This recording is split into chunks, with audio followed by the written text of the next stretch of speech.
What's up YouTube, Danny Hype here with another Dragon Ball Super video. Today's video is a deck profile of the Super 17 deck that I took to the 2018 National Championships. Now I know I've been slacking on my content, on my YouTube and on Twitch and all that stuff, but after Nats now, I do want to get back into the flow of things, producing more content on YouTube and streaming more often, so you'll stay tuned for that. I hope to be, pumping out some more stuff through my channel and through the KTM channel and all that stuff. Before we get to the deck profile, I just want to do a huge shout out to ARG, Bandai, and Dusty and the stream team for hosting a freaking awesome event. I had a blast. I got to see a whole bunch of friends from all over the states that we compete with all the time.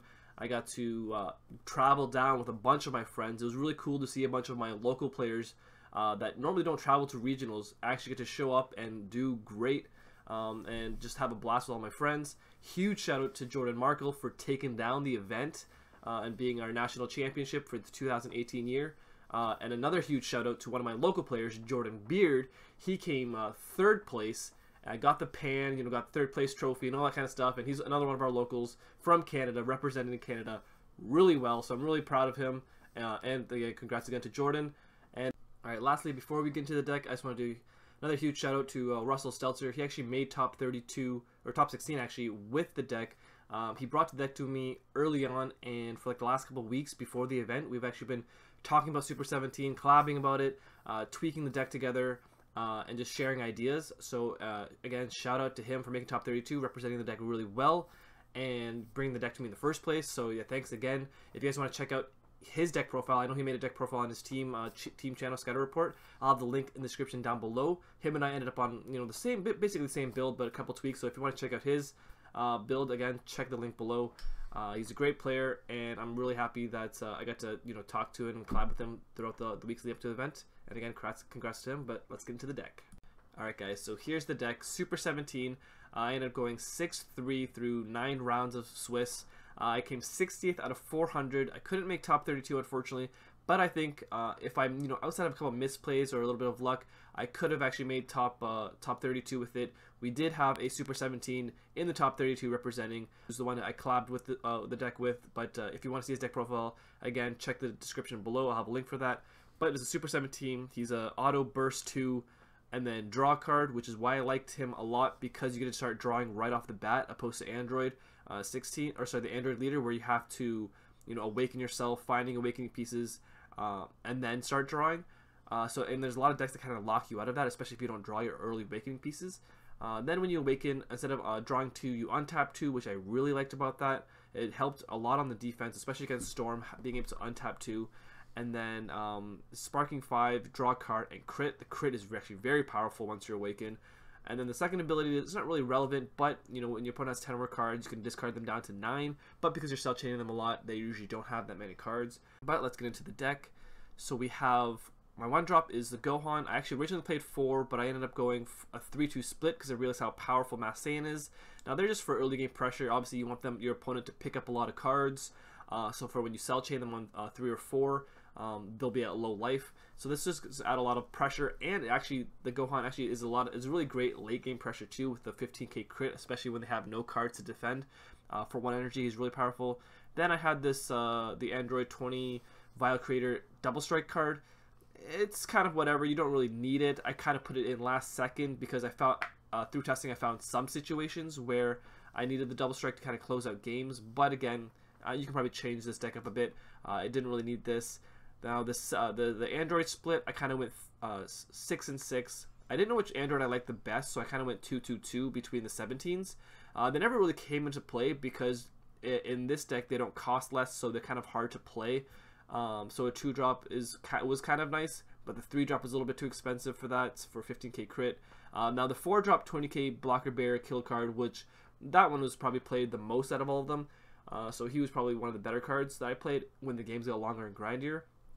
The next one is my Android 16 Super Combo. Now, you can kind of go back and forth between whether having this or the other one, maybe even 2-2 split.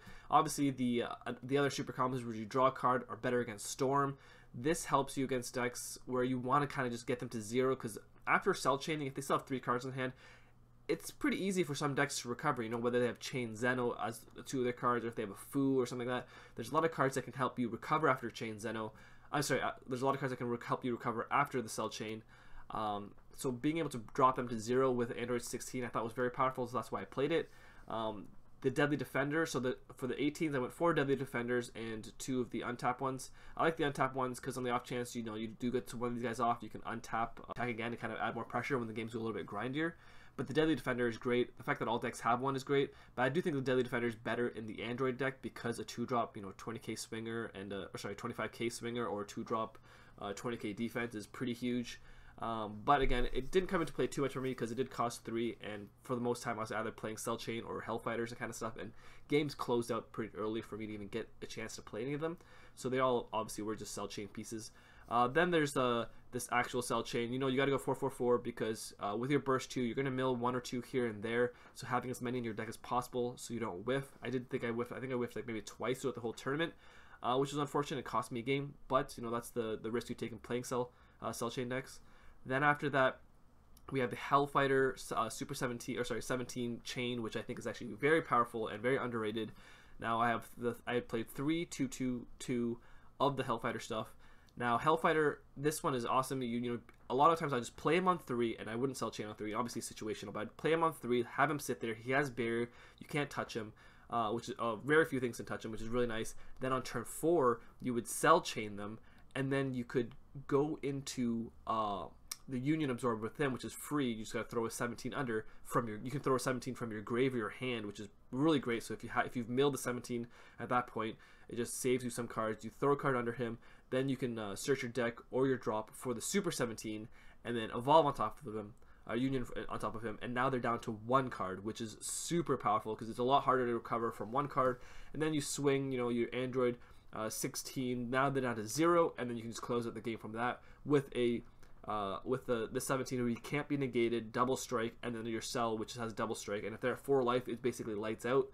And then if the game goes a little bit grindier and you don't want to get them down to 0 or 1 card, you can go do the other chain where you can you play him, you can evolve, you can Union Evolve into him, Super 17, and he kills a card. He has Barrier Deflect, so he can sit there too, being untouched. So when you do finally want to pay the 4 energy, you can go from the to the Super 17 Cell Absorbed card, and which is very powerful. Deflect, dual attack, crit. When he swings, they discard 2, and it's burst. Sparking 10, which is easy to do because you're a burst leader. But he's just very powerful to close out a lot of games. And yeah, so this chain is very powerful. I really liked it, and I think it's really underrated. The next one is the Vial. This one's kind of up in the air. I didn't really use it. I don't think I ever used it once. It was kind of last minute addition. Some of the teammates were telling me, it was a good card for them, so I tried it out. But it never really came into play for me just because of the game flow. Really, honestly, a lot of my games ended because I would play him on 3, Cell Chain on 4, evolve into this in 4, and then they'd basically lose from there. So that was really powerful.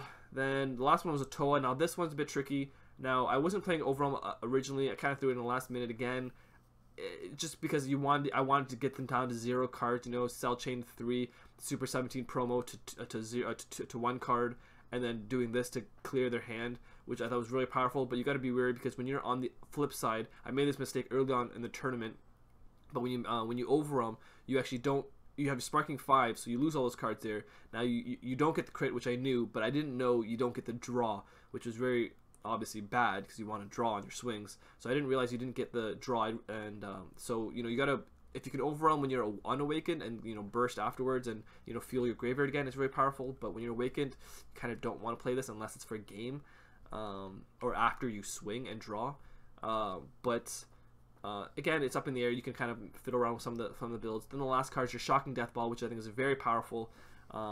It helps a lot against Storm. I think it's the best, or if not the second best negate. Actually, honestly, all these negates are really sweet. You can Sparking 5, play it for free, take a life, which is really relevant if you're at 5 life and you want to, Sparking, take a life, and then you can, you're at 4, so they don't bring you from 5 to 3 and triple stick you dead or something like that. So I think it's really powerful. But yeah, overall the deck was really great. I honestly think I could have made top cut. I want to thank you again for Ryan for helping me play with this deck, or helping me build this deck, and bringing it to me in the first place, and all that stuff. It was really fun collabing with him. Now the side deck was 4 Sensu Beans, 3 Whis. That's for the Storm matchup. Obviously you need the Sensu Beans. Speedy Attack was kind of whatever, You could have King Vegeta surprise attack. Only reason I didn't play it is because I felt like I never played Android 18 or anything anyways, so I never really had time. This was kind of to help again with the Storm matchup, but I don't like that as a nega card, just a kill card, but it's still really powerful. The Cell, this one I sided in a lot as well because we don't have a normal super combo, the ones that draw, and having a pseudo super combo that draws helps on the defense a lot, and obviously helps you dig and find some pieces. Then there's the 2 Kami cards. I expect to see more decks like Veggies or something that can go wide, but again, when you're cell chaining people and dropping the hand to 2 into 1, and a lot of these cards pop cards, it's really hard for them to go wide on you anyways, so Kami's kind of whatever. I never really played it. And then the last one was the Mass Saiyan. I would always switch this out for the Storm matchups because you want to be able to kill their board, their 2 Gotens or whatever, which is really powerful. And yeah, so I ended up going 6-3. I played 2 droids, which were really easy because of the Super 17 chain. I played 3 Storm decks. I beat 2, lost to 1, and then the other 2 decks I lost to Chain Zeno type decks. It was a Baby and a Pan. They were very close matchups. I think I just misplayed, which cost me the game. Obviously a little luck factor as well, but off of that, honestly, I think this deck's really powerful. I think if I did another run through, actually I played a Shenron deck as well, but I think if we did another run through, I think I honestly can make top 32. The deck is very powerful enough to make top 32, as Ryan demonstrated. He went X11, 7th seed. He's a really great player. So yeah, I hope you guys like the deck. Stay tuned for more content on YouTube, Twitch, and I'll see you guys next time.